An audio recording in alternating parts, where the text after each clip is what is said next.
Hello friends, welcome back to our channel, where we dive deep, think hard, and question everything we thought we knew about the world. This is where philosophy meets real life, and today we are stepping into the heart of an ancient mystery. In our last episode, we opened the mysterious book called Marriage and asked, what is marriage, really? Today, we turn the page to an even deeper question, one that might challenge everything you've been taught. Is marriage something we are wired for or something we invented? Is marriage written in our DNA? Or is it just a clever human story, a social contract crafted to control desire, property, and power? Understanding this question can unlock profound insights into why we live and love the way we do. Let's dive in. First, let's look at biology, the raw, primal forces that shape human behavior. For a long time, people believed that marriage, or at least pair bonding, was natural, even inevitable. It seemed obvious humans pair up, have children, and build families just like many animals seem to do. They pointed to the animal kingdom for evidence. Swans mate for life. Wolves form lifelong packs. Certain species of penguins stay loyal to a single partner season after season. It feels comforting to believe that monogamy, and by extension, marriage, is natural, almost destined. But when biologists looked closer, they found a much messier story hidden beneath the surface. Nature, it turns out, is a wild, unpredictable landscape, not a neat fairy tale.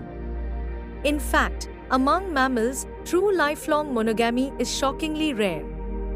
Out of about 5,000 mammal species, only about 3 to 5% form lasting, exclusive bonds with a single partner.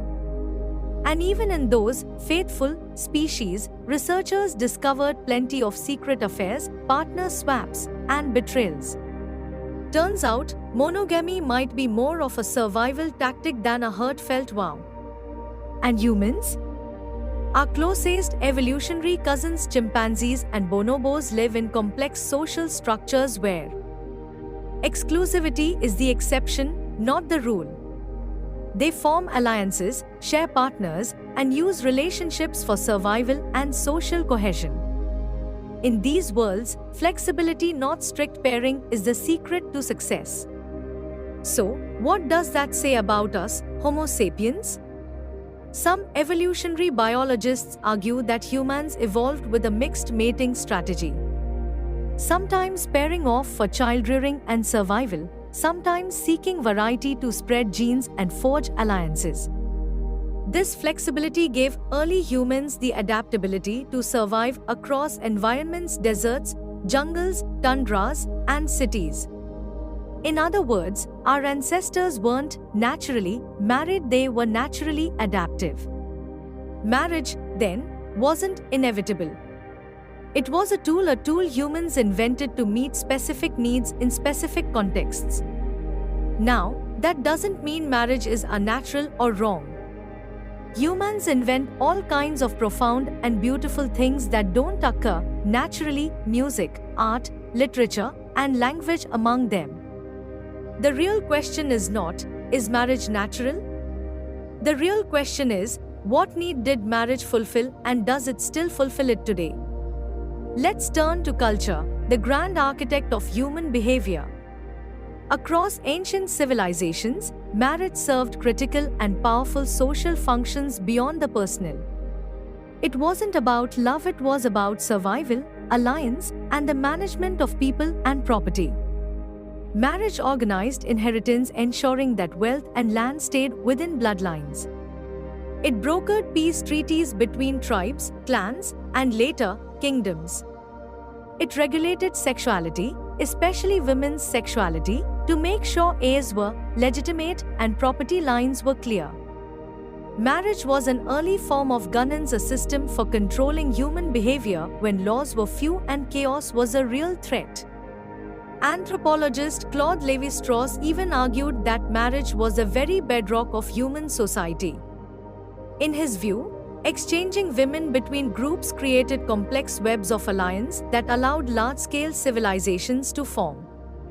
But in that arrangement, women were often treated less as individuals with agency and more as valuable commodities. Marriage, then, was as much about power and property as it was about partnership. This perspective might feel uncomfortable, but it's crucial for understanding why marriage looks the way it does today. Every institution carries the fingerprints of its origins, even if we no longer see them clearly. And if you're wondering, but wait, wasn't love always part of marriage? The truth is even more fascinating. Humans have always experienced passion, tenderness, and emotional attachment. But for most of history, romantic love was seen as dangerous, not foundational to marriage. Love was unpredictable. It made people disobey parents, challenge rulers, and make irrational choices. That's why, for centuries, societies separated love from marriage. Marriage was a strategic arrangement, love was a private, often forbidden, indulgence.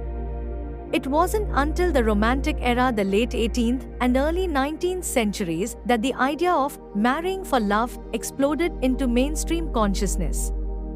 Poets, novelists, and philosophers painted love as the highest human ideal. Suddenly, people began to believe that marriage should be the ultimate union of souls, not just a merger of families and fortunes. This shift was revolutionary, but it also introduced new tensions.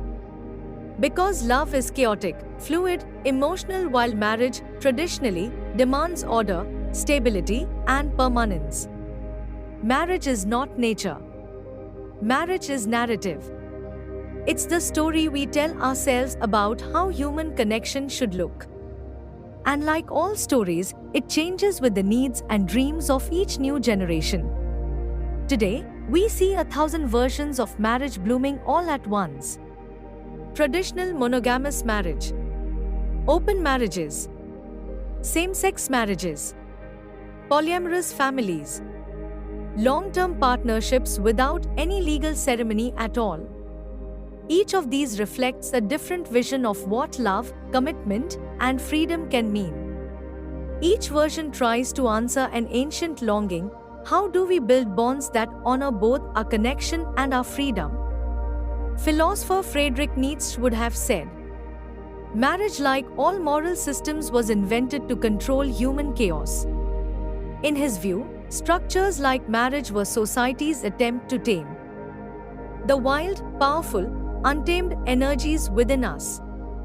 Marriage was about discipline, not romance. Michel Foucault, another titan of philosophy, pushed this idea even further. He argued that marriage, like education, law, and medicine, is a form of social discipline shaping not just our actions, but even our desires. Marriage doesn't just tell us who we can love. It shapes how we think about love itself. Becoming a good husband or a good wife isn't just about following rules. It's about internalizing expectations until they feel like your own.